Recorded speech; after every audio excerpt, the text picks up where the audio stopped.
যে কোনো নিরামিষের দিনে এইভাবে একবার ভেন্ডি রান্না করে দেখতে পারো, খেতে কিন্তু ভীষণই ভালো লাগে। তো প্রথমে ভেন্ডিগুলোকে আমি ভালো মতো ধুয়ে দুই দিকটা কেটে নিয়েছি।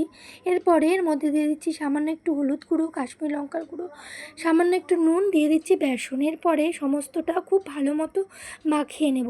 আর এখানে যে মশলাটা আমার লাগবে তার জন্য নিয়েছি পোস্ত, সর্ষা, আর নিয়ে নিচ্ছি কাঁচা লঙ্কা। এটাকে মিহি পেস্ট বানিয়ে নেব। এরপরে একটা কড়াইয়ে তেল গরম দিয়ে দিচ্ছি সেই মাখিয়ে রাখা ভেন্ডিগুলো। এরপরে ভেন্ডিগুলোকে হালকা লাল করে ভেজে উঠিয়ে নিব। এরপরে ওই তেলে দিয়ে দিচ্ছি শুকনো লঙ্কা, কালো জিরা ফোড়ন।